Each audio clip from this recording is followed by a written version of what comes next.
ಛತ್ರಪತಿ ಶಿವಾಜಿಯವರ ಜಯಂತ್ಯೋತ್ಸವ ಅಂಗವಾಗಿ ಏನು ಅಲ್ಲಿ ಪ್ರೊಸೆಷನ್ ಏನ್ ನಡೀತಾ ಇತ್ತನೋ ಆ ನಡೆಯುವಂತ ಸಂದರ್ಭದಲ್ಲಿ ಮಸೀದಿಯಿಂದ ನೇರವಾಗಿ ಕಲ್ಲು ತೂರಾಟ ಆಗಿದೆ. ಆ ಕಲ್ಲು ಜೊತೆಲಿ ಚಪ್ಪಲಿ ಕೂಡ ತೂರಾಟವನ್ನು ಮಾಡುವಂತ ಕೆಲಸ ಮಾಡಿದ್ದಾರೆ. ಅದು ನೇರವಾಗಿ ಕಲ್ಲು ತೂರಾಟ ಆದಂತ ಟೈಮಲ್ಲಿ ಒಂದು ಕಡೆ ಛತ್ರಪತಿ ಶಿವಾಜಿಯವರ ಜಯಂತ್ಯೋತ್ಸವ ಅಂಗವಾಗಿ ಎಲ್ಲಾರು ಕೂಡ ಜೈಕಾರಗಳು ಜೈ ಘೋಷಣೆಗಳು ಹಾಕೊಂತ ಹೋಗ್ತಾ ಇದ್ದಾರ. ಹೋಗಂತ ಟೈಮಲ್ಲಿ ಕ್ಷುಲ್ಲಕ ಕಾರಣದಿಂದ ಏನಂದ್ರೆ ಇನ್ನ ನಮ್ಮ ಛತ್ರಪತಿ ಶಿವಾಜಿಯವರ ಜಯಂತ್ಯೋತ್ಸವ ಮಸೀದಿ ಮುಂದೆ ಹೋಗಬಾರದು ಅನ್ನಂತ ಕಾರಣದಿಂದ ಅಲ್ಲಿಂದ ನೇರವಾಗಿ ಕಲ್ಲು ತೂರಾಟವನ್ನು ಮಾಡುವಂತ ಕೆಲಸ ಮಾಡಿದಾರ. ಅಲ್ಲಿ ವಾಹನಕ್ಕೆ ಬೆಂಕಿ ಹಚ್ಚುವಂತ ಕೆಲಸ ಮಾಡಿದಾರ. ಯಾರೋ ಟೂ ವೀಲರ್ ಬಂದು ಜೊತೆಲಿ ಅಲ್ಲಿಂದ ಕಲ್ಲು ಮತ್ತು ಚಪ್ಪಲಿಗಳನ್ನು ತೂರಾಟ ಮಾಡುವಂತ ಕೆಲಸ ಮಾಡಿದಾರ. ಅದು ನೇರವಾಗಿ ಬಿದ್ದಿರಂತದ್ದು SP ಸಾಹೇಬರಿಗೆ ಬಿದ್ದಿದೆ. SP ಸಾಹೇಬರು ಆ ಕಲ್ಲಿಂದ ಪೆಟ್ಟು ತಿಂದು ರಕ್ತ ಸುರಿತಾ ಇದೆ ತಲೆಯಿಂದ. ಆದ್ರೆ SP ಸಾಹೇಬರು ಒಪ್ಕೊಳಕ್ಕೆ ರೆಡಿ ಇಲ್ಲ. SP ಸಾಹೇಬರು ಏನಂತ ಇದಾರೆ, ಇಲ್ಲ ಕಲ್ಲಂತೂ ಅಲ್ಲಿಂದ ಮಸೀದಿಯಿಂದ ಕಲ್ಲು ತೂರಾಟ ಆಗಿದೆ, ತೂರಾಟ ಆದಂತ ಟೈಮಲ್ಲಿ ನನಗೆ ಪೆಟ್ಟು ಬಿದ್ದಿದೆ, ನನಗೆ ಏನು ಆಗಿಲ್ಲ ಅನ್ನಂಥದ್ದು ಹೇಳಿಕೆಗಳನ್ನು ಕೊಟ್ಟಿದ್ದಾರೆ. ಅವ್ರು ಇಷ್ಟ, ಯಾಕಂದ್ರೆ ಅವರು ಸರ್ಕಾರದಲ್ಲಿ ಕೆಲಸ ಮಾಡಂತವ್ರು. ಯಾಕಂದ್ರೆ ಇಡೀ ರಾಜ್ಯದಲ್ಲಿ ಇವತ್ತು ಈ ರೀತಿ ಇದ್ದಂತ ಟೈಮಲ್ಲಿ ನಾನು ಈ ರಾಜ್ಯದಲ್ಲಿ ಕಾನೂನು ಸುವ್ಯವಸ್ಥೆ ಸಂಪೂರ್ಣವಾಗಿ ಕೊಲ್ಯಾಪ್ಸ್ ಆಗಿದೆ. ಯಾಕಂದ್ರೆ ಇವತ್ತು ಇಂಟೆಲಿಜೆನ್ಸ್ ಏನ್ ಮಾಡ್ತಾ ಇದೆ, ಇವತ್ತು ಛತ್ರಪತಿ ಶಿವಾಜಿಯವರು ಪ್ರತಿ ವರ್ಷ ಕೂಡ ಇವತ್ತು ಬಿಜಾಪುರ ಜಿಲ್ಲೆಯಲ್ಲಿ, ಇವತ್ತು ಬಾಗಲಕೋಟೆ ಜಿಲ್ಲೆಯಲ್ಲಿ ಯಾವತ್ತು ಕೂಡ ಆಚರಣೆಯನ್ನು ಮಾಡ್ಕೊಂತ ಬಂದಿದ್ದಾರ. ಆಚರಣೆ ಮಾಡುವಂತ ಟೈಮಲ್ಲಿ ನೂರಾರು ಮಂದಿ ಹಿಂದೂ ಪರ ಕಾರ್ಯಕರ್ತರು ಘೋಷಣೆಗಳು ಹಾಕ್ತಾರ. ಛತ್ರಪತಿ ಶಿವಾಜಿ ಎಲ್ಲಿ ಇರ್ತಾನೋ ಅಲ್ಲಿ ದೇಶ ಇರುತ್ತೆ, ಆ ದೇಶದ ಜೊತೆಲಿ ಕೇಸರಿ ಬಾವುಟ ಇರ್ತಾರ. ಧರ್ಮ ಅನ್ನಂಥದ್ದು ಶಿವಾಜಿ ಮಹಾರಾಜರ ಜೊತೆಲಿನೇ ಕೂಡಿಕೊಂಡು ಇವತ್ತು ಧರ್ಮದ ಜೊತೆಲಿ ಶಿವಾಜಿ ಮಹಾರಾಜರು ಕೂಡ ಬೆಳ್ಕೊಂತ ಬಂದಾರ. ಇವತ್ತು ಸೂರ್ಯಚಂದ್ರ ಇರೋ ತನಕ ಕೂಡ ಶಿವಾಜಿ ಮಹಾರಾಜರ ಜಯಂತ್ಯೋತ್ಸವ ನಡೀತದೆ. ಆದ್ರೆ ಅವರು ಕ್ಷುಲ್ಲಕ ಕಾರಣದಿಂದ ಹಿಂಗ ಹೋಗಬಾರದು ಅನ್ನಂಥದ್ದು ಹಿಡ್ಕೊಂಡು ಇವತ್ತು ಕಲ್ಲು ತೂರಾಟ ಮಾಡಿದಂತ ಟೈಮಲ್ಲಿ ನೇರವಾಗಿ ಪೊಲೀಸರಿಗೆ ಏನ್ ಪೆಟ್ಟು ಬಿದ್ದಿದ್ದೇನೋ, ಜೊತೆಲಿ ನಮ್ಮ ಕಾರ್ಯಕರ್ತರು ಎಲ್ಲರೂ ಕೂಡ ಇವತ್ತು ಏನು ಪೆಟ್ಟು ಬಿದ್ದಿದ್ದೇನೋ, ಇವತ್ತು ನಾವು ಎಂತ ಪರಿಸ್ಥಿತಿಯಲ್ಲಿ ಕೂಡ ಬೀದಿಗೆ ಬಂದು ನಿಂತೀವಿ. ನಾವಂತೂ ಒಂದು ಇಂಚು ಕೂಡ ಹಿಂದಕ್ಕೆ ಸರಿಯಂತ ಪ್ರಶ್ನೆ ಇಲ್ಲ. ನಮ್ಮ ಹಿಂದೂ ಪರ ಕಾರ್ಯಕರ್ತರನ್ನ ರಕ್ಷಣೆ ಮಾಡೋದು ನಮ್ಮ ಭಾರತೀಯ ಜನತಾ ಪಾರ್ಟಿಯ ಮೇನ್ ಆದ್ಯತೆ ಮತ್ತು ಫಂಡಮೆಂಟಲ್. ನಮಗೆ ಇವತ್ತು ಅನ್ಕೋಬಹುದು ಸರ್ಕಾರ ಇದೆ, ಸರ್ಕಾರ ಇದ್ದಿದ್ದಕ್ಕೋಸ್ಕರವಾಗಿ ಅವ್ರು ಯಾರನ್ನ ಏನ್ ಕಲ್ಲು ತೂರಾಟ ಮಾಡಿದಾರೋ, ಯಾರು ಚೊಪ್ಪಲಿ ತೂರಾಟ ಮಾಡಿದಾರೋ, ಯಾರು ಪೆಟ್ರೋಲ್ ಗಾಡಿಗೆ ಬೆಂಕಿ ಹಚ್ಚಿದಾರೋ ಅವ್ರು ಅರೆಸ್ಟ್ ಮಾಡಿದ ನಂತರ ಕೂಡ ಇನ್ನು ಸಾಕಷ್ಟು ಮಂದಿನ ಅರೆಸ್ಟ್ ಮಾಡಬೇಕಾಗಿದೆ. ಇಲ್ಲಿ ತನಕ ಅರೆಸ್ಟ್ ಮಾಡ್ತಾ ಇಲ್ಲ. ನನ್ನ ಹಿಂದೂ ಪರ ಕಾರ್ಯಕರ್ತರನ್ನ ಯುವಕರನ್ನ ಅರೆಸ್ಟ್ ಮಾಡ್ತಾ ಇದಾರ. ಇವ್ರು ತಪ್ಪು ಮಾಡಿದಂತ ಅವರು, ಕಲ್ಲು ತೂರಾಟ ಮಾಡಿದಂತರ ಅವರು, ಗಾಡಿಗೆ ಬೆಂಕಿ ಹಚ್ಚಿದಂತವ್ರು ಅವರು, ಈ ಗಲಭೆಗೆ ಕಾರಣದಂತ ಅವರು. ಇವತ್ತು ನಾವ್ ಯಾರನ್ನ ಆಗ್ಲಿ ಛತ್ರಪತಿ ಶಿವಾಜಿ ಅವ್ರ ಹತ್ರ ಹೋಲ್ಸ್ಕೊಳಕ್ ಆಗುತ್ತೇನು? ಹೈದರಾಬಾದ್ ಹೋಲ್ಸ್ಕೊಳಕ್ ಆಗುತ್ತೆ, ಟಿಪ್ಪು ಸುಲ್ತಾನ್ ಹೋಲ್ಸ್ಕೊಳಕ್ ಆಗುತ್ತೇನ? ಛತ್ರಪತಿ ಶಿವಾಜಿನೇ ಆ ಹಿಂದೂ ಧರ್ಮದ ಒಬ್ಬ ಕಿಂಗತ. ಇವತ್ತು ನೀವು ಎಲ್ಲರೂ ಕೂಡ ಸೇರ್ಕೊಂಡು ಈ ರೀತಿ ಆಗಬಾರದು ಅನ್ನಂತ ಏನ್ ಮಾಡ್ತಾ ಇದ್ರು, ಅದಕ್ಕೆ ಯಾವತ್ತೂ ಕೂಡ ನಡಿಯಕ್ಕೆ ಸಾಧ್ಯ ಇಲ್ಲ. ಎಲ್ಲಿ ಹಿಂದೂಸ್ತಾನದಲ್ಲಿ ಭಾರತದಲ್ಲಿ ಯಾವ ಹಿಂದೂ ಇರ್ತಾನೋ, ಹಿಂದೂ ಇರೋ ತನಕ ಕೂಡ ಶಿವಾಜಿ ಮಹಾರಾಜ್ ಇರ್ತಾನೋ, ಶಿವಾಜಿ ಮಹಾರಾಜ್ ಇರೋ ತನಕ ಹಿಂದೂ ಧ್ವಜ ಇರುತ್ತಾನೋ, ಅಲ್ಲಿ ತನಕ ಹಿಂದುತ್ವನ ಅಳಿಸ್ಲಕ್ಕೆ ಯಾರಿಂದ ಕೂಡ ಸಾಧ್ಯ ಇಲ್ಲ. ಶಿವಾಜಿ ಮಹಾರಾಜರ ಜಯಂತ್ಯೋತ್ಸವ ಸೂರ್ಯ ಚಂದ್ರ ಇರೋ ತನಕ ಕೂಡ ನಡೀತದೆ, ಯಾರು ಕೂಡ ತಡೆಯಕ್ಕಾಗಲ್ಲ. ಹಂಗಾಗಿ ಇವತ್ತು ನಾನು ಸರ್ಕಾರದ ಒತ್ತಾಯ ಮಾಡ್ತಾ ಇದ್ದೀನಿ. ಸರ್ಕಾರನ ಇವತ್ತು ಇಂಟೆಲಿಜೆನ್ಸ್ ಸಂಪೂರ್ಣವಾಗಿ ಫೇಲ್ ಆಗಿದೆ. ನಮ್ಮ ಕಾರ್ಯಕರ್ತನ ಯಾಕೆ ಅರೆಸ್ಟ್ ಮಾಡ್ತಾ ಇದ್ರಿ ನೀವು? ನಿಮ್ಗೆ ಯಾರು ಅಧಿಕಾರವನ್ನು ಕೊಟ್ಟಾರ ನಮ್ಮ ಕಾರ್ಯಕರ್ತನ ಅರೆಸ್ಟ್ ಮಾಡಕ, ನಮ್ಮ ಹಿಂದೂ ಪರ ಕಾರ್ಯಕರ್ತನ ಅರೆಸ್ಟ್ ಮಾಡಕ? ಇವತ್ತು ನೀವು ಈ ರೀತಿ ಹಿಂದೂ ಪರ ಕಾರ್ಯಕರ್ತನ ನೀವು ಅರೆಸ್ಟ್ ಮಾಡಂತ ಕೆಲಸ ಮಾಡಿದ್ರಿಗಿನ ನಾವು ಬೀದಿಗಿಳಿದು ಹೋರಾಟವನ್ನು ಮಾಡಬೇಕಾಗುತ್ತೆ. ಇವತ್ತು ನಮ್ಮ ಯುವಕರು, ಇವತ್ತು ನಮ್ಮ ಈ ಹಾಸ್ಪಿಟಲ್ ಅಲ್ಲಿ ಅಡ್ಮಿಟ್ ಆದಂತ ಯುವಕ ಅಶೋಕ್ ಬಾರ್ಕೇರವರು ಏನು ಇವತ್ತು ಛತ್ರಪತಿ ಶಿವಾಜಿ ಅವರಿಗೆ ಜೈಕಾರನ್ನು ಘೋಷಣೆಗಳಾಗುವಂತ ಟೈಮಲ್ಲಿ ಆ ಪೆಟ್ಟು ಕಲ್ಲಿನಿಂದ ಪೆಟ್ಟು ಬಿದ್ದ ನಂತರ ಕೂಡ ಪೊಲೀಸರು ಲಾಠಿ ಚಾರ್ಜ್ ಮಾಡಿದಾರ. MLC ಕೂಡ ಅಲ್ಲಿ ಮಾಡಿಸಿದಾರ, ಮಾಡಿಲ್ಲ. MLC ಕೂಡ ಮಾಡಲಿಲ್ಲ. ನೋಡ್ರಿ, ಇವತ್ತು ಅಷ್ಟು ಸೀರಿಯಸ್ ಇದೆ. ಕೈ ತುಂಡಾಗಿದೆ. ಎಲ್ಲ ಕೂಡ ಅವರಿಗೆ ಏನು ಫೆಸಿಲಿಟೇಟ್ ಕೊಡಬೇಕು, ಸಪೋರ್ಟ್ ಕೊಡಬೇಕು, ಎಲ್ಲ ಕೂಡ ಸಪೋರ್ಟ್ ಕೊಟ್ಟು ಅವ್ರಿಗೆ ಬ್ಯಾಂಡೇಜ್ ಹಾಕಿದಾರ. ಎಕ್ಸ್ರೇದಲ್ಲಿ ಕಾಣ್ತಾ ಇದೆ. ಆದ್ರೆ ಇಲ್ಲಿ ತನಕ ಇದು MLC ಮಾಡಕ್ ಆಗ್ತಾ ಇಲ್ಲ. ಏನೋ ಒಂದು ಕೋಮಿನ ಜನರನ್ನ ನೀವು ಅವ್ರ ಓಲೈಕೆ ಮಾಡ್ಬೇಕಂದೇಳಿ ಈ ರೀತಿ ನಡ್ಸ್ಕೊಂಡು ಹೋಗ್ತೀರಾ? ದಿಸ್ ಇಸ್ ದ ಡೆಮೋಕ್ರಸಿ, ಸಂವಿಧಾನ ಇದು. ನಾವು ಎಂತ ಪರಿಸ್ಥಿತಿಯಲ್ಲಿ ಕೂಡ ಹಿಂದೂ ಪರ ಕಾರ್ಯಕರ್ತರಾಗಿರ್ಬೋದು, ನಾವು ಭಾರತೀಯ ಜನತಾ ಪಾರ್ಟಿ ಕಾರ್ಯಕರ್ತರಾಗಿರ್ಬೋದು, ನಮ್ಮ ನಾಯಕರಾಗಿರ್ಬೋದು, ಹಿಂದೂ ಸರಿ ಅಂತ ಪ್ರಶ್ನೆ ಇಲ್ಲ. ಎಲ್ಲಿ ತನಕ ಕೂಡ ನಾವೇನು ತನಿಖೆ ಮಾಡ್ತಾ ಇದ್ರಿ ಅಂತ ಹೇಳ್ತಾ ಇದ್ರು, ಸುಳ್ಳು ತನಿಖೆಯನ್ನು ಮಾಡ್ತಾ ಇದ್ರು.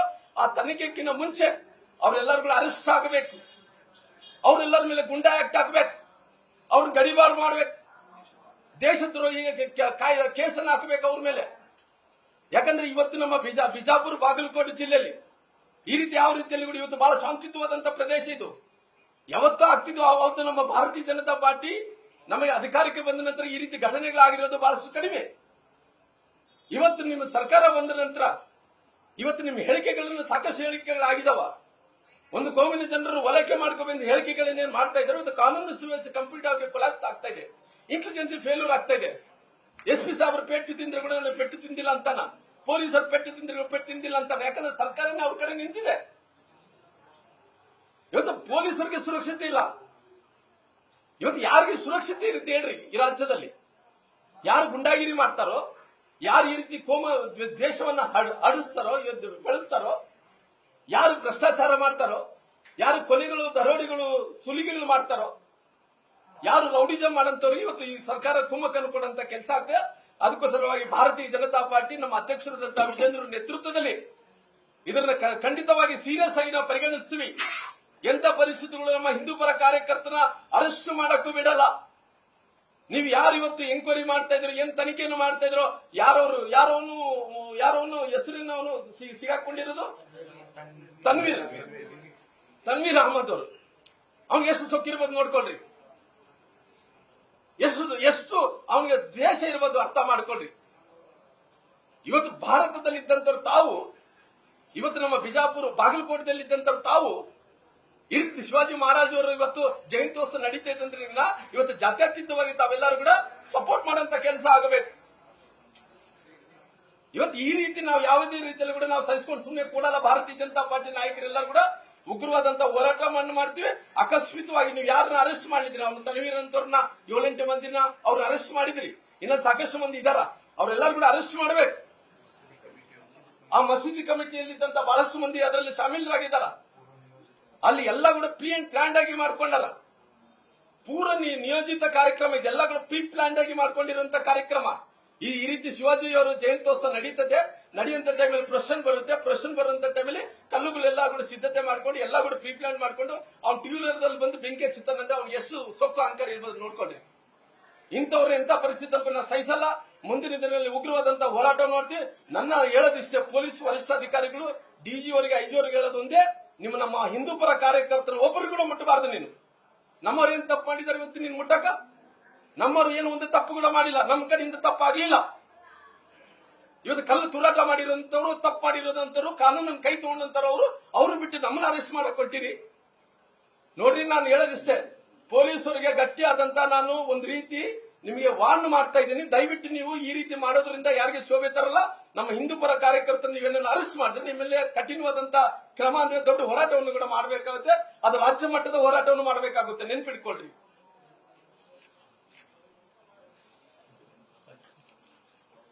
ಸರ್ ತಾವೇನು ಕೇಳ್ತೀವಿ ಸರ್? ಕೆಲವು ಮುಸ್ಲಿಂ ಮುಖಂಡರು ಹೇಳುವಂತದ್ದು ಏನಂತಂದ್ರೆ, ಅಲ್ಲಿ ಉದ್ದೇಶಪೂರ್ವಕವಾಗಿನೇ DJ ಹಚ್ಚಿ 1 ಅವರ್ ಗಂಟಲಿನಲ್ಲಿ ಹಾಡಿಸಿ ಪ್ರಚೋದನೆ ಕೊಟ್ಟರು, ಅದಕ್ಕೋಸ್ಕರ ಇವರು ಇದಕ್ಕೆ ಕಲಿಸಿದ್ದಾರೆ, ಅಲ್ಲಿ ಅವ್ರದ್ದು ತಪ್ಪೈತೆ ಅಂತ ವಾದ ಮಾಡ್ತಾರೆ. ಇಲ್ಲ, ನಾನು ಮುಂಚೆಯಿಂದ ಕೂಡ ಇಡೀ ರಾಜ್ಯದಲ್ಲಿ ನಾವು ಕರಾವಳಿ ಪ್ರದೇಶದಲ್ಲಿ ಆದ ನಂತರ ನಮ್ಮ ಮಧ್ಯ ಕರ್ನಾಟಕ ಅಂದ್ರೆಗಿನ ಉತ್ತರ ಕರ್ನಾಟಕದಲ್ಲಿ ಬಿಜಾಪುರ ಬಾಗಲಕೋಟೆ ಅನ್ನೋದು ಅದರದೇ ಆದಂತಹ ವಿಶೇಷತೆ ಇದೆ.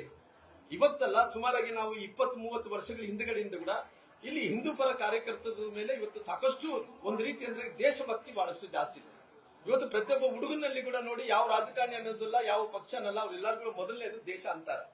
ಅದು ವಿಶೇಷವಾಗಿ ಶಿವಾಜಿ ಮಹಾರಾಜರ ವಿಚಾರದಲ್ಲಿ ಬಂದಂತ ಟೈಮಲ್ಲಿ ಬಹಳ ತಂಗ ಹೇಳ್ತಾರೆ. ಅವ್ರ ಜನರಲ್ಲಿ ಅದು ಆಕ್ರೋಶ ಇದೆ. ಶಿವಾಜಿ ಮಹಾರಾಜ್ ಅಂದ ತಕ್ಷಣ ಅವ್ರಿಗೆ ಯಾವುದೇ ರೀತಿಯಲ್ಲಿ ಕೂಡ ಅವ್ರ ಮನಸ್ಸಿನಲ್ಲಿ ಪ್ರತಿಯೊಂದು ಕಣಕಣದಲ್ಲಿ ಕೂಡ ಶಿವಾಜಿ ಮಹಾರಾಜ್, ನಮ್ಮ ದೇಶ, ಇವತ್ತು ನಮ್ಮ ನಾಯಕರು, ಹಿಂದುತ್ವ ಎಲ್ಲರೂ ಕೂಡ ಇವತ್ತು ಬಿಜಾಪುರ ಬಾಗಲಕೋಟದಲ್ಲಿ ಏನು ಕಡಿಮೆ ಆಗ್ಲಿಲ್ಲ. ಬಹುಶಃ ನಾನು ಜಯಂತ್ಯೋತ್ಸವ ನಡಿಬೇಕಾದ್ರಿಗಿನ DGಗಳು ಹಾಕೊಳ್ಳೋದು ಸಹಜ. ಇವತ್ತು ಜಯಂತ್ಯೋತ್ಸವಗಳಾಗಂತ ಟೈಮಲ್ಲಿ ಘೋಷಣೆಗಳಾಗೋದು ಸತ್ಯ. ಇವತ್ತು ಮಸೀದಿಗಳು ಎಲ್ಲಿಂದ ಕಲ್ಲೊಡೆಯಕ್ಕಾಗುತ್ತೇನ್ರಿ? ಇದೆಂತದ್ದು? ಸರ್ಕಾರ ಏನು ಮಾಡ್ತಾ ಇದ್ದೇವೆ ಕತ್ತೆ ಕಾಯ್ತಾ ಇದ್ದೇನೆ ಸರ್ಕಾರ ಏನನ್ನ ಕಣ್ಣು ಮುಚ್ಕೊಂಡು ಕುಂತಿದ್ದೇನೆ ಇವತ್ತು ಲಾ ಅಂಡ್ ಆರ್ಡರ್ ಮೇಂಟೈನ್ ಮಾಡಕ್ ಆಗ್ತಾ ಇಲ್ಲ ನಿಮ್ ಕೈಲಿ ಇವತ್ತು ಗೃಹ ಮಂತ್ರಿಗಳು ಎಲ್ಲಾರು ಕೂಡ ನೋಡ್ತೀನಿ ಮಾಡ್ತೀನಿ ಏನ್ ಮಾಡ್ತೀನಿ ಯಾವತ್ತು ಕೂಡ ಯಾವ್ದಾದ್ರು ಜಿಲ್ಲೆಗೆ ಭೇಟಿ ಕೊಡಲ್ಲ ನೀವು ಕಾನೂನು ಸುವ್ಯವಸ್ಥಿತ ರೌಡಿಗಳ ಕೈಯಲ್ಲಿ ಕೊಟ್ಟಿದ್ರಿ ಇವತ್ತು ಲಾ ಅಂಡ್ ಆರ್ಡರ್ ಫೇಲ್ಯೂರ್ ಆಗ್ತಾ ಇದೆ ಇವತ್ತು ಗುಂಡಗಳು ಈ ರಾಜ್ಯವನ್ನು ಆಡ್ತಾ ಇದ್ದಾರೆ ಇವತ್ತು ಸಣ್ಣ ಸಣ್ಣ ಮಕ್ಕಳೆಲ್ಲರೂ ಕೂಡ ಅವ್ರ ಕೈಯಲ್ಲೆಲ್ಲರೂ ಕೂಡ ಇವತ್ತು ರಿವಾಲ್ವರ್ಗಳು ಕೊಟ್ಟಿದ್ರಿ ಗನ್ನುಗಳು ಕೊಟ್ಟಿದ್ರಿ ಅವರಲ್ಲಿ ಎಲ್ಲರೂ ಕೂಡ ಇವತ್ತು ವ್ಯಸನಕಾರರಾಗಿ ಇವತ್ತು ಗಾಂಜಾಗಳನ್ನು ಕೊಟ್ಟಿದ್ರಿ ಇಷ್ಟು ಹೋಲಿಸಿದ್ದ ಹೋಗ್ತಿದ್ದೀರಿ ಸರ್ಕಾರ ಬಂದ ತಕ್ಷಣ ನಾನು ಕೇವಲ ಹಿಂದೂ ಕಾರ್ಯಕರ್ತರ ಮೇಲೆ ಲಾಠಿ ಚಾರ್ಜ್ ಮಾಡ್ತಾ ಇದ್ರ ಹಿಂದೂ ಕಾರ್ಯಕರ್ತರ ಅರೆಸ್ಟ್ ಮಾಡ್ತಾ ಇದ್ರ ನಾನು ಎಸ್ ಪಿ ಅವರಿಗೆ ಡಿಜಿ ಅವರಿಗೆ ಐಜಿ ಅವರಿಗೆ ಮತ್ತೆ ಗೃಹ ಮಂತ್ರಿಗಳು ಹೇಳೋದಿಷ್ಟೇ ದಯವಿಟ್ಟು ನೀವು ಏನು ಈ ರೀತಿ ಒಂದೇ ಕಡೆಯನ್ನು ವರ್ತನೆ ಮಾಡ್ತಾ ಇದ್ರು ಇದು ವಾಪಸ್ ತಗೊಳ್ರಿ ನೀವು ನೇರವಾಗಿ ಹೇಳ್ತಾ ಇದ್ರೆ ವಾಪಸ್ ತಗೊಳ್ರಿ ಇಲ್ಲಿದ್ರೆ ಬೇಕೇನ್ ಸಿ ನಾವು ಕೂಡ ಸುಮ್ಮನೆ ಇರಕ್ ಆಗಲ್ಲ ನಾವು ಕೂಡ ನೋಡ್ತೀವಿ ನಿಮ್ಮನ್ನ ನಿಮ್ಮ ಹತ್ರ ಅಧಿಕಾರ ಇರ್ಬೋದು ಅಧಿಕಾರ ಏನು ಶಾಶ್ವತ ಅಲ್ಲ ನಾವು ಫೇಸ್ ಮಾಡ್ತೀವಿ ನಾವು ಜನರ ಮಧ್ಯದಲ್ಲಿದ್ವಿ ಛತ್ರಪತಿ ಶಿವಾಜಿ ಅವರು ನಮ್ಮ ದೇಶದ ಹಿಂದೂ ಪರವಾದಂತ ಒಬ್ಬ ದೊಡ್ಡ ನಾಯಕ ಅಂತ ಹೋರಾಟಗಾರರು ಅಂತ ಜಯಂತ್ಯೋತ್ಸವ ಆಗಂತ ಟೈಮಲ್ಲಿ ಈ ರೀತಿ ಮಾಡಿದಂತ ಟೈಮಲ್ಲಿ ಸರ್ಕಾರ ನಿಮ್ಮ ಜೊತೆಲಿ ಇರ್ಬೋದು ಈ ರಾಜ್ಯದಲ್ಲಿದ್ದಂತ ಈ ದೇಶದಲ್ಲಿದ್ದಂತ ಎಲ್ಲ ಹಿಂದೂ ಕಾರ್ಯಕರ್ತರು ಇವತ್ತು ಒಗ್ಗಟ್ಟಾಗಿ ನಿಲ್ತೀವಿ ನೆನ್ಪಿಡ್ಕೊಳ್ರಿ ಸರ್ ಈಗ ನಿನ್ನೆ ಸಮ್ಮೇಳನದ ಸಂದರ್ಭದಲ್ಲಿ ಮುಸ್ಲಿಂ ಸಮುದಾಯದವರು ನಮ್ಮ ಕಡೆ 8 ಮಂದಿನ ಅರೆಸ್ಟ್ ಮಾಡಾರ ಅವ್ರ ಕಡೆನೂ ಅರೆಸ್ಟ್ ಮಾಡ್ಬೇಕಂತಿದ್ದು ಮಧ್ಯಾಹ್ನ ಈ ಬೆಳವಣಿಗೆ ಆಗಿರುವಂತದ್ದು ಮತ್ತಿನ್ನು ಉಳಿದಂತವ್ರು ಅರೆಸ್ಟ್ ಮಾಡ್ಲಿಕ್ಕೆ ಮುಂದಾದ್ರೆ ನೀವು ಪೊಲೀಸ್ ವಿರುದ್ಧ ಹೋರಾಟವನ್ನು ಯಾವಾಗ ಯೋಚನೆ ಮಾಡ್ತೀವಿ ಸರ್ ಹಾಗಾದ್ರೆ ಹಿಂದೂ ಜನ ಹೇಳಿ ಸರ್ ನಿನ್ನೆ ಸಮ್ಮೇಳನದ ಸಂದರ್ಭದಲ್ಲಿ ಒಂದು ಸಮುದಾಯದವರು ನಮ್ಮ ಕಡೆ 8 ಜನರನ್ನ ನೀವು ಮಾತ್ರ ಅರೆಸ್ಟ್ ಮಾಡಿದ್ರಿ ಆ ಕಡೆ ಅರೆಸ್ಟ್ ಮಾಡಿಲ್ಲ ಆ ಕಡೆ ಅರೆಸ್ಟ್ ಮಾಡಿ ಅಂತ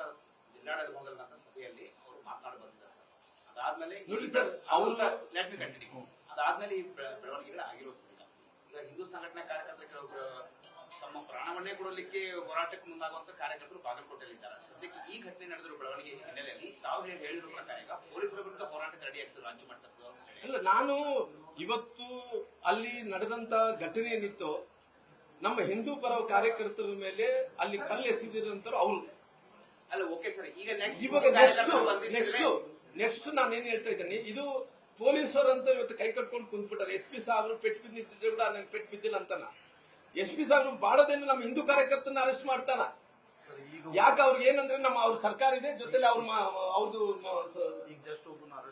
ನೋಡ್ರಿ ಇವಾಗ ಕೂಡ ಅರೆಸ್ಟ್ ಮಾಡಿದಾರಂತೆ ನಾವು ಇವಾಗ ತಕ್ಷಣನೇ ಇದು ನಾನು ರಾಜ್ಯಾಧ್ಯಕ್ಷರ ಗಮನಕ್ಕೆ ತಗೊಂಡು ಹೋಗ್ತೀನಿ ಅಧ್ಯಕ್ಷರ ಹತ್ರ ಮಾತಾಡ್ತೀನಿ ಅಧ್ಯಕ್ಷರು ಕೂಡ ಬರ್ಲಿಕ್ಕೆ ಕೇಳ್ತೀನಿ ವಿರೋಧ ಪಕ್ಷ ನಾಯಕರು ಕೂಡ ಬರ್ಲಿಕ್ಕೆ ಕೇಳ್ತೀನಿ ಎರಡು ಮನೆ ವಿರೋಧ ಪಕ್ಷದ ನಾಯಕರು ಬರ್ಲಿಕ್ಕೆ ಕೇಳ್ತೀನಿ ಹಂಗೇನಾದ್ರೆ ನಾನು ಸೆಂಟ್ರಲ್ ಅಲ್ಲಿ ರಾಷ್ಟ್ರೀಯ ನಾಯಕರ ಹತ್ರ ಮಾತಾಡ್ತೀನಿ ನಾನು ಗೃಹ ಮಂತ್ರಿಗಳು ಅಮಿತ್ ಶಾ ಅವರು ಕೂಡ ಬರ್ಲಿಕ್ಕೆ ಕೇಳ್ತೀನಿ ಅಷ್ಟು ಸುಲಭವಾಗಿ ಬಿಡಲ್ಲ ನಾನು ಅವ್ರ ಗಮನ ಕೂಡ ತಗೊಂಡು ಹೋಗ್ತೀನಿ ಪತ್ರ ಕೂಡ ಬರೀತೀನಿ ನಾನು ಅಮಿತ್ ಶಾ ಅವರಿಗೆ ಪತ್ರ ಬರೀತೀನಿ ಅಮಿತ್ ಶಾ ಅವರೇ ಈ ರೀತಿ ಆಗಿದೆ ಈ ರೀತಿ ಶಿವಾಜಿ ಮಹಾರಾಜರ ಜಯಂತ್ಯೋತ್ಸವ ಸಂದರ್ಭದಲ್ಲಿ ನಮ್ಮ ಮೇಲೆ ಕಲ್ಲು ತೂರಾಟ ಮಾಡಿ ನಮ್ಮ ಮೇಲೆ ದೌರ್ಜನ್ಯ ಮಾಡ್ತಾ ಇದ್ರಿ ಪೊಲೀಸ್ ನಾನು ಇಷ್ಟು ಬೇಗನೆ ಬಿಡಲ್ರಿ ಇದನ್ನ ನಾನು ಸೀರಿಯಸ್ ಆಗಿ ನಾನು ಇದನ್ನ ಯಾವ ರೀತಿಯಲ್ಲಿ ಮಾನಿಟರ್ ಮಾಡ್ಬೇಕು ಮಾನಿಟರ್ ಮಾಡ್ತೀನಿ ಇವಾಗ ಏನು ಅವರು ಅರೆಸ್ಟ್ ಮಾಡಲಿದ್ದ ನಮ್ಮ ಕಾರ್ಯಕರ್ತರು ಅರೆಸ್ಟ್ ಮಾಡಿದ್ರೆ ಪೊಲೀಸರು ವಿರುದ್ಧವಾಗಿ ಹೋರಾಟ ಮಾಡ್ತೀವಿ ನಮ್ಗೆ ಯಾರು ಏನು ಹೆಚ್ಚಿಲ್ಲ ಕಡಿಮೆ ಇಲ್ಲ ಕಾಂಗ್ರೆಸ್ ಪಾರ್ಟಿ ವಿರುದ್ಧ ಹೋರಾಟ ಮಾಡ್ತೀವಿ ಸರ್ಕಾರದ ವಿರುದ್ಧ ಹೋರಾಟ ಮಾಡ್ತೀವಿ ಇವತ್ತು ಅದೇ ರೀತಿ ಪೊಲೀಸರ ವಿರುದ್ಧ ಕೂಡ ಹೋರಾಟ ಮಾಡ್ತೀವಿ ನಮ್ಮ ಹಿಂದೂ ಪರ ಕಾರ್ಯಕರ್ತರು ಇದೇ ರೀತಿಯಲ್ಲಿ ನೀವು ಒಂದೇ ತರ ನಮ್ಮ ನಡೆಸ್ಕೊಂಡು ಹೋದ್ರಿಗೆ ಮಸೀದಿಯಲ್ಲಿ ರಾಡು ಮತ್ತು ಕಬ್ಬಿಣದ ಕಟ್ಟಿಗೆಗಳು ರಾಡ್ಗಳಿರುವು ಅನ್ನುವಂಥದ್ದು ಒಬ್ಬರು ಪೊಲೀಸರು ಹೇಳಿರ್ತಕ್ಕಂಥದ್ದು ಅದ್ರ ಬಗ್ಗೆ ಪರಿಶೀಲನೆ ಮಾಡ್ಲಿಕ್ಕೆ ಪೊಲೀಸರಿಗೆ ಯಾವ ರೀತಿ ಒತ್ತಡ ಆಗ್ತದೆ ಸರ್ ನಾನು ನಾಯಕರಾಗಿ ಕೂತಿದ್ದಾರ ಅಲ್ಲಿ ಏನೂ ಇಲ್ಲ ಅಂತ ಹೇಳಿ ಸಬೂಬನ್ನು ಕೊಡ್ತಾ ಇದ್ದಾರೆ ನಾನು ನೋಡ್ತೀನಿ ಸರ್ ಯಾಕಂದ್ರೆ ಬಹುಶಃ ನಾನು ಈ ಗಲಭೆ ಆದ ನಂತರ ನಮ್ಮ ರಾಷ್ಟ್ರೀಯ ನಾಯಕರಾದಂತ ಅಮಿತ್ ಶಾ ಅವರಿಗೆ ಮಂತ್ರಿಗಳಿಗೆ ನಾನು ಫೋನ್ ಸಂಪರ್ಕ ಮಾಡ್ಬೇಕನ್ನಂತ ಪ್ರಯತ್ನ ಮಾಡ್ತಾ ಇದ್ದೀನಿ ಅವರು ಬೇರೆ ಬೇರೆ ಪ್ರವಾಸದಲ್ಲಿದ್ದಾರೆ ಕೇರಳ ಕಡೆ ತಮಿಳುನಾಡು ಕಡೆ ಬೇರೆ ಬೇರೆ ಅಲ್ಲೆಲ್ಲ ಪ್ರವಾಸದಲ್ಲಿ ಇರೋ ಕಾರಣ ಅವರು ನನಗೆ ಸಂಪರ್ಕದಲ್ಲಿ ಸಿಗ್ತಾ ಇಲ್ಲ ಅವರು ಬಹುಶಃ ನನಗೆ ಹೇಳಿದಾರ ದಯವಿಟ್ಟು ಅವರು ಬಂದ ತಕ್ಷಣ ಫೋನ್ ಮಾಡಿಸ್ತೀನಿ PS ಅವರು ಎಲ್ಲರೂ ಕೂಡ ಹೇಳಿರೋ ಕಾರಣ ಇದ್ರ ಬಗ್ಗೆನೇ ಮಾಹಿತಿ ಕೊಡ್ಬೇಕಂತೇಳಿ ಅಮಿತ್ ಶಾ ಅವ್ರನ್ನ ನಾನು ಈ ಸುದ್ದಿ ಮುಟ್ಟಿಸ್ಬೇಕಂದ್ರೆ ಪ್ರಯತ್ನ ಮಾಡ್ತಿದ್ದೀನಿ ಖಂಡಿತವಾಗಿ ಅವ್ರು ಬಂದ ತಕ್ಷಣ ಎಲ್ಲಾ ವಿಚಾರಗಳು ಹೇಳ್ತೀನಿ ಅಕಸ್ಮಿತವಾಗಿ ಇಲ್ಲಿ ಮಾಡಕ್ ಆಗಲ್ಲ ಅಂದ್ರೆ ನೋಡೋಣ ಇವತ್ತು ಇದು ಮಾಡಕ್ ಆಗಲ್ಲ ಅಂದ್ರೆ ಖಂಡಿತವಾಗಿ ನಾವು ಒತ್ತಾಯ ಮಾಡ್ತೀನಿ ನಮ್ಮ ರಾಜ್ಯದ ಅಧ್ಯಕ್ಷರಿಗೆ ಒತ್ತಾಯ ಮಾಡ್ತೀನಿ ವಿರೋಧ ಪಕ್ಷದ ನಾಯಕರಿಗೆ ಒತ್ತಾಯ ಮಾಡ್ತೀನಿ ನಮ್ಮ ಬಾಗಲಕೋಟೆ ಜಿಲ್ಲೆ ಬಜಾಪುರ ಜಿಲ್ಲೆಯಲ್ಲಿ ಎಲ್ಲಾ ನಾಯಕರು ಒತ್ತಾಯ ಮಾಡ್ತೀನಿ ಇವ್ರ ಕೈಲಿ ಮಾಡಕ್ ಆಗಲ್ಲ ಅಂದ್ರೆ ಅದು ಸಿಬಿಐ ಕೊಡ್ರಿ ಅಂತ ಒತ್ತಾಯ ಕೂಡ ಮಾಡುವಂತ ಕೆಲಸ ಮಾಡ್ತೀನಿ ನಾಳೆ ಕಾರ್ಯಕ್ರಮ ಆಯೋಜನೆ ಆಗಿದೆ ಹಿಂದೂ ಸಮಾವೇಶ ಈ ಪುನೀತ್ ಕೆರೆಳಿ ಅವ್ರನ್ನ ಮತ್ತೆ ಪ್ರಮೋದ್ ಮೊತ್ತಾಲಿಕರಿಗೆ ನಿರ್ಬಂಧ ಹೇರಿ ಒಂದು ತಿಂಗಳ ಕಾಲ ನಿರ್ಬಂಧ ಹೇರಿ ಅಣ್ಣ ಈ ಕಡೆ ಅಣ್ಣ ಆ ಕಡೆ ಬಾ ಈ ಕಡೆ ಒಂದು ಸೇರಿ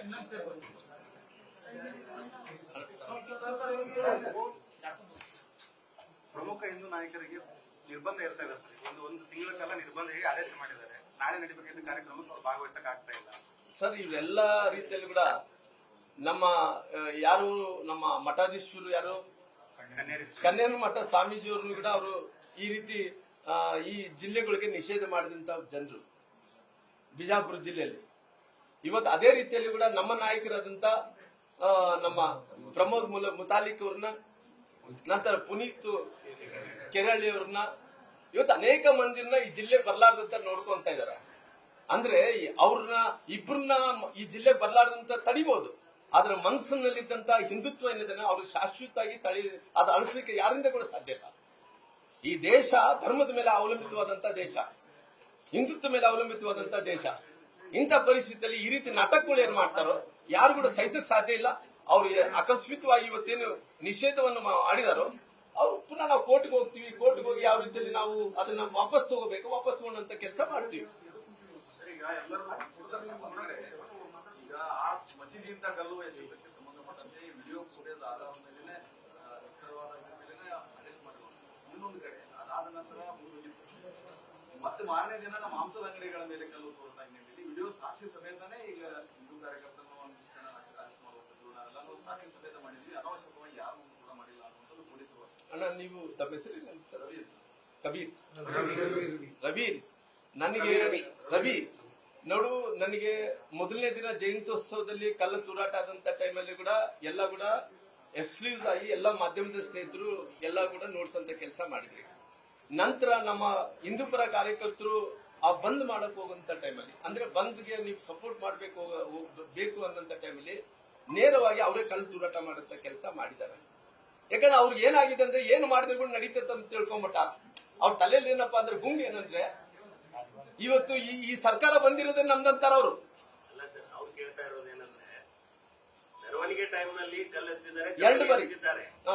ಆದ್ರೆ ಆ ವಿಡಿಯೋ ಆಧಾರದ ಮೇಲೆ 8 ಜನರನ್ನ ಅರೆಸ್ಟ್ ಮಾಡಿದ್ದೀವಿ. ಆದ್ರೆ ನಿಮ್ಮವರು ಕೂಡ ಅಂಗಡಿ ಮುಂಗಟ್ಟುಗಳನ್ನ ಬಂದ್ ಮಾಡಿಸೋ ವೇಳೆಯಲ್ಲಿ ಉದ್ರಿಕ್ತರು ಅಂಗಡಿಗಳಿಗೆ ಕಲ್ಲು ಹೊಡೆದಿದ್ದಾರೆ. ನಾನು ಏನ್ ಹೇಳ್ತೀನಿ, ಅದ್ರ ಕನ್ಕ್ಲೂಷನ್ ಏನಂದ್ರೆ ನಂದೇನಂದ್ರೆ ನೋಡ್ರಿ ಸರ್, ಅವರು ನಮ್ಗೆ ಮುಂಚೆಯಿಂದ ಕೂಡ ಈ ರೀತಿ ಗಲಭೆಗಳಾಗಂತ ಟೈಮಲ್ಲಿ ನಮ್ಮ ಕಾರ್ಯಕರ್ತರು ಕೆಲವೊಂದು ಸಂದರ್ಭದಲ್ಲಿ ಅವ್ರಿಗೆ ಪ್ರಿಕಾಷನರಿ ಹೇಳ್ಬೇಕಾಗುತ್ತದೆ. ಯಾಕಂದ್ರೆ ಸರ್ಕಾರ ಅಂತ ಸಪೋರ್ಟ್ ಮಾಡಲ್ಲ. ನಮ್ಮ ಸರ್ಕಾರ ಇರುವಂತ ಟೈಮಲ್ಲಿ ಕೆಲವೊಂದು ಸಾರಿ ಈ ರೀತಿ ಘಟನೆಗಳಾದಂತ ಟೈಮಲ್ಲಿ ಬಂದ್ ಮಾಡ್ಕೊಳ್ರಿ ಅಂತ ಹೇಳಿ ಒಂದು ಸೂಚನೆ ಕೊಟ್ರೆ ಬಂದ್ ಮಾಡ್ಕೊಳ್ಳುವಂತ ಸಂಪ್ರದಾಯ ಇರುತ್ತೆ. ಆಕಸ್ಮಿಕವಾಗಿ ಕೆಲವೊಂದು ಸಂದರ್ಭದಲ್ಲಿ ಅವ್ರ ಸರ್ಕಾರ ಇರೋ ಕಾರಣ ನಮ್ಮ ಕಾರ್ಯಕರ್ತರು ಅವ್ರಿಗೆ ಮನವರಿಕೆ ಮಾಡ್ಕೊಡಂತ ಕೆಲಸ ಮಾಡಿದ್ದಾರೆ. ಆದ್ರೆ ಬಲವಂತವಾಗಿ ಬಂದ್ ಮಾಡಕ್ ಹೋಗ್ಲಿಲ್ಲ. ಆದ್ರೆ ಆಮೇಲೆ ಅವ್ರು ಏನ್ ಮಾಡಿದಾರ, ಇಲ್ಲ ನಮ್ದು ನಾವು ಇದೀವಿ, ನಾವೇನು ಕಡಿಮೆ ಇಲ್ಲ ಅಂತ ಹೇಳಿ ಕಲ್ಲು ತೂರಾಟ ಮಾಡಿದಂತ ಕೆಲಸ, ಅದ್ರ ಮೇಲೆ ಕೂಡ ಕ್ರಮ ತಗೋಬೇಕನ್ನಂತ ಒತ್ತಾಯನೂ ಕೂಡ ಮಾಡ್ತೇನೆ. ಯಾರೇ ತಪ್ಪು ಮಾಡಲಿ ನೋಡ್ರಿ ಸರ್, ನಾನು ಇಂಥವ್ರು ತಪ್ಪು ಮಾಡಿದಾರೆ, ಇಂಥವ್ರು ತಪ್ಪು ಮಾಡಿಲ್ಲ ಅನ್ನಂತ ನಮ್ದೇನು ಪರಿಸ್ಥಿತಿ ಏನು, ನಾವಂತ ಯಾರುಗಳ ಕಾಲು ಕೆರ್ಕೊಂಡು ಜಗಳಕ್ಕಂತ ಹೋಗ್ಲಿಲ್ಲ. ಅವರು ಹಿಂದೂ ಕಾರ್ಯಕರ್ತರು ಯಾರು ಕೂಡ ಕಲ್ಲು ತೂರಾಟ ಮಾಡಿಲ್ಲ. ಇವತ್ತು ನಾವೆಲ್ಲರೂ ಕೂಡ ಶಾಂತಿಯುತವಾದಂತ ಶಿವಾಜಿ ಮಹಾರಾಜರ ಜಯಂತ್ಯೋತ್ಸವ ನಡೆಸುವಂತ ಟೈಮಲ್ಲಿ ಅವರು ಕಲ್ಲು ತೂರಾಟ ಮಾಡ್ಕೊಂಡು ಅವ್ರು ಕಾಲು ಕೆರ್ಕೊಂಡು ಜಗಳಕ್ಕೆ ಬಂದು ಅವರು ಎಲ್ಲ ಕೂಡ ನಮ್ ಶಕ್ತಿಯನ್ನು ನೋಡಿಸ್ತೀವಿ ಅಂತ ಹೇಳಿದ್ರೆ ನಾವೆಲ್ಲರೂ ಕೂಡ ಸುಮ್ಮನೆ ಕೊಡಕ್ ಆಗಲ್ಲ ನೋಡ್ರಿ. ಅಲ್ಲ ನಮ್ ಏನ್ ಅವ್ರು 7 ಜನ ಅಲ್ರಿ, 100 ಜನರಿಗೆ ಕಲ್ಲುಗಳು ತೂರಾಟ ಮಾಡ್ತಾ ಇದ್ರ. ಮಸೀದಿಯಲ್ಲಿ ಅಷ್ಟು ಮಂದಿ ಇದ್ರು. ರಾತ್ರಿ 10 ಗಂಟೆಗೆ ನಮ್ಮವ್ರಿಗೆ ಕೈ ಕಾಲು ಮುರಿದು ಬಿಡ್ತಾರ್ರಿ. ನಮ್ಮ ಹುಡುಗರು ನೋಡ್ರಿ, ನಮ್ಮ ಹುಡುಗರು ಕೈ ಕಾಲು ಮುರಿತಾರ, ಅವ್ರಿಗೆ ಶಾಂತಿಯುತವಾಗಿ ಅವ್ರ ಸಮಾಧಾನ ಹೇಳ್ತಾರೆ. ಇದೇನ್ರಿ ಪೊಲೀಸ್ ವ್ಯವಸ್ಥೆ, ಇದೇನ್ರಿ ಕಾನೂನು? ಪೊಲೀಸ್ ಇಲಾಖೆಗೆ ಒತ್ತಡ ಬಂದೈತೆ ಸರ್. ಅಲ್ಲ, ಒತ್ತಡ ಬರುತ್ತೆ. ಅವ್ರು ಮೆಂಟಲಿ ಪ್ರಿಪೇರ್ ಆಗಿದಾರ್ರಿ. SP ಸಾಹೇಬ್ರು ಇಟ್ಕೊಂಡು ಸಣ್ಣ ಪೊಲೀಸ್ ಕಾನ್ಸ್ಟೇಬಲ್ ತನಕ ಕೂಡ ಕಾಂಗ್ರೆಸ್ ಪರವಾಗಿ ಕೆಲಸ ಮಾಡ್ಬೇಕಂದ್ರೆ ಮೆಂಟಲಿ ಮೈಂಡ್ ಸೆಟ್ ಮಾಡ್ಕೊಂಡಾರ. ಯಾಕಂದ್ರೆ ಅವ್ರ ಸರ್ಕಾರ ಇತ್ತು ನೋಡ್ರಿ. ಅವ್ರಿಗೆ ಏನಂದ್ರೆ ಅವ್ರು ತಡಿಕೊಂಡ್ರೆ ನಮ್ಗೆ ಕಷ್ಟ ಆಗುತ್ತೆ ಅನ್ನಂತ ಕಾರಣ ಸುಮ್ಮನೆ ಇರ್ತಾರ್ರಿ. ಆಗ್ತಾ ಇದೆ, ಅದು ತುಂಬಾನೇ ಕ್ರಿಟಿಕಲ್ ಜಾಗ. ಅವ್ರನ್ನ ಮಸೀದಿಯಿಂದ ಎಲ್ಲರೂ ಹೊರಗೆ ಹಾಕುವಂತ ಕೆಲಸ ಮಾಡಬಹುದಾಗಿತ್ತು. ಅಲ್ಲ ಮಾಡ್ಬೇಕು ಸರ್. ಅವರು ಯಾವತ್ತನಾಗ್ಲಿ ನಾನು ಬಹಳ ಸಾರಿ ಕ್ಲಾರಿಟಿಯಾಗಿ ಕೊಟ್ಟಿದ್ದೀನಿ. ಲಾ ಅಂಡ್ ಆರ್ಡರ್ ಏನಿದೆನೋ, ಕಾನೂನು ಸುವ್ಯವಸ್ಥೆ ನಮ್ ಕೈ ದಾಟಿ ಹೋಗ್ತದೆ ಅಂದ್ರೆ ಯಾರು ಬೇಕಾದ್ರೂ ಚದುರಿಸಬೇಕು, ಯಾರು ಬೇಕಾದ್ರೂ ಕಂಟ್ರೋಲ್ ತಗೋಬೇಕು, ಅದೇ ಕಾನೂನು ಅನ್ನೋಂಥದ್ದು. ಇವತ್ತು ಅವ್ರ ಕಾನೂನನ್ನು ಏನ್ ಮಾಡಿದ್ರೆ ಏನಾಗುತ್ತೆ ಅನ್ನೋದು ಭಯ ಇರುವಂತ ಟೈಮ್ಲಿ SP ಸಾಹೇಬ್ರ ಇವತ್ತು ಕಲ್ಲಿಗೆ ಪೆಟ್ಟು ತಿಂದ್ರೆ ಕೂಡ ಬಾಂಡೆ ಸಾಹೇಬ್ SP ಸಾಹೇಬ್ರುಗಳು ಕಲ್ಲು ಪೆಟ್ಟು ತಿಂದು ರಕ್ತ ಸುರಿತಾ ಇದೆ. ವಾಟ್ಸ್ಆಪ್ ಅಲ್ಲಿ ಫೇಸ್ಬುಕ್ ಅಲ್ಲಿ ಎಲ್ಲ ಕೂಡ ಟ್ರೋಲ್ ಆಗ್ತಾ ಇದೆ.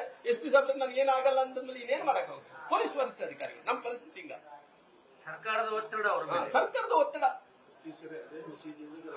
ಪ್ರತಿ ಸಾರಿ ಕೂಡ ಏನ್ ಪಂಕಾ ಮಸೀದಿಂದನೇ ಕೆಲಸ ಗಲಾಟೆ ಪ್ರಾರಂಭ ಆಗುತ್ತೆ. ಈಗ ಯಾವುದೇ ಒಂದು ಪ್ರಮುಖ ಇಂಥ ಘಟನೆ ಆದಾಗ ಪೊಲೀಸ್ ಹಿರಿಯ ಅಧಿಕಾರಿಗಳು ಇಂಥ ಏಟು ನಿಂತಾಗ ತಕ್ಷಣವೇ ಲಘು ಲಾಠಿ ಪ್ರಾರಂಭ ಅದೇ ಸರ್, ನಾನು ಅದಕ್ಕೋಸ್ಕರ ಹೇಳ್ತೇನೆ. ಅದೇ ಮಾಡಿಲ್ಲ ಅನ್ನೋದೇ ನಮ್ದು. ಅದು ಯಾಕಂದ್ರೆ ಅವ್ರಿಗೆ ಸರ್ ಅದು ಅವರ ಆ ರೀತಿ ಒತ್ತಡ ಒತ್ತಡ ಅಸಹ್ಯಕರ ಎಲ್ಲವನ್ನು ಕೂಡ ಸರ್ ಅವ್ರು ನುಂಗಿ ಹಾಕೊಂಡು ಕುಂತಾರ. ಇವಾಗ ಏನ್ ಮಾಡಕ್ಕಾಗುತ್ತೆ ಅನ್ನಂತದ್ದು. ಅಕಸ್ಮಿತವಾಗಿ SP ಸಾವ್ರಿಗೆ ಪೆಟ್ಟು ಬಿದ್ದಂತ ಟೈಮಲ್ಲಿ ಅಲ್ಲಿ ಏನೋ ಒಂದು ಮಾಡಿ ಕಂಟ್ರೋಲ್ ತಗೋಬೇಕಾಯ್ತು. ಅವ್ರ ಕಂಟ್ರೋಲ್ ತಪ್ಪಲಾರದ ಮುಂಚೆನೆ ಕಂಟ್ರೋಲ್ ತಗೊಳಕ್ ಆಗ್ಲಿಲ್ಲ ಅವ್ರಿಗೆ. ಉಸ್ತುವಾರಿ ಮಂತ್ರಿಗಳು IBL 2 ತಾಸು ಕೊಡ್ತಾರ, ಆ ಮುಸಲ್ಮಾನ್ ನಾಯಕರು ಹೋಗಿ ಅವ್ರಿಗೆ ಭೇಟಿ ಆಗ್ತಾರ. ಆದ್ರೆ ಯಾರಿಗೂ ಇನ್ನು ಇಷ್ಟೇ ಘಟನೆ ನಡೆದರೂ ಸಹಿತ ಹಿಂದೂ ಸಂಘಟನೆಯವ್ರಿಗೂ ಕಲಿಸ್ಬೇಕು, ಅವ್ರಿಗೂ ಮಾತಾಡಿಸಿ ಶಾಂತಿ ಮಾಡಬೇಕು ಅಂತ ಉಸ್ತುವಾರಿ ಸಚಿವರಿಗೆ ಅನಿಸ್ಲಿಲ್ಲ. ಅವರು ಕೇವಲ ಮುಸಲ್ಮಾನರನ್ನ ಮಾತಾಡಿಸಿ ಕಳಿಸ್ಬಿಟ್ರು. ನಮಗೂ ಕಲಿಸ್ಬೇಕಾಗಿತ್ತಲ್ಲ. ಶಾಂತತಾ ಸಭೆ ನಡೆಸಲಿ. ಶಾಂತತಾ ಸಭೆ ಅಲ್ಲ ನಾ ಹೇಳುದು, ಶಾಂತತಾ ಸಭೆ ಅಲ್ಲ. ಉಸ್ತುವಾರಿ ಮಂತ್ರಿಗಳು IBL ಇದ್ರಲ್ಲ, ಅವ್ರು ನಮಗ್ ಕಲಿಸ್ಬೇಕಲ್ಲ. ಜಿಲ್ಲಾಡಳಿತ ಬಂದಿದ್ರು. ಬಂದಂತ ಸಂದರ್ಭದಲ್ಲಿ ಇದನ್ನ ಶಾಂತಿ ಸಭೆ ನಮ್ಗೆ ಮಾಡಕ್ಕೆ ಗೊತ್ತಿಲ್ಲ. ಪ್ರಯತ್ನ ಮಾಡಿಲ್ಲ. ಅಲ್ಲ, ಅವ್ರು ಯಾರು ಬಂದಿದ್ರು ನಮ್ಗೆ ಗೊತ್ತಿಲ್ಲ. ಒಮ್ಮೆ ನಾವು ಹೋಗಿದ್ವಿ ಶಾಂತಿ ಸಭೆಗೆ, ಅವ್ರು ಯಾರು ಬರ್ಲಿಲ್ಲ. ಯಾಕೆ ಕೊಡ್ಬೇಕು ನಾವು? ಸರ್ ಸ್ಪಾಟ್ ವಿಸಿಟ್ ನನಗೇನಂದ್ರೆ ಇವತ್ತು ಉಸ್ತುವಾರಿ ಮಂತ್ರಿಗಳಾಗ್ಲಿ, ಸಂಬಂಧಪಟ್ಟಿದಂತರಾಗ್ಲಿ ಇವತ್ತು ಯಾರನ್ನ ಹೋಗಿ ಈ ರೀತಿ ಇನ್ಸಿಡೆಂಟ್ ಆದಂತ ಟೈಮಲ್ಲಿ ಇವತ್ತು ನಮ್ಮ ಬಾರ್ಕೇರು, ನಮ್ಮ ಏನು ಯಾರು ಭೇಟಿ ಅಶೋಕ್ ಬಾರ್ಕೇರು ಇವತ್ತು ಇಷ್ಟು ಪೆಟ್ಟು ತಿಂದು ಅವನು ನರಳಾಗ್ತಿದಲ್ಲ, ಯಾರನ್ನ ಬಂದು ಭೇಟಿ ಕೊಟ್ಟಾರ ಸರ್? ಯಾರು ಭೇಟಿ ಕೊಟ್ಟಿಲ್ಲ ಸರ್. ಅವ್ರು ಕ್ಲಿಯರ್ ಆಗಿ ಅವ್ರು ಏನಾಗುತ್ತೆ ಅದಾಗ್ಲಿ ಬಿಡು ನೋಡ್ತೀವಿ ಅನ್ನಂತ ಪರಿಸ್ಥಿತಿ ಇಲ್ಲ. ಆ ರೀತಿ ಇಲ್ಲ. ನಾವು ಎಲ್ಲದಕ್ಕೂ ಕೂಡ ಬೀದಿಗಿಳಿದಿವಿ. ಮುಂದಕ್ಕೆ ನಮ್ಮ ಕಾರ್ಯಕರ್ತನ, ಹಿಂದೂ ಪರ ಕಾರ್ಯಕರ್ತರ ರಕ್ಷಣೆ ಮಾಡ್ಕೊಳ್ಳುವಂತ ಕೆಲಸ ನಾವು ಮಾಡ್ತೀವಿ.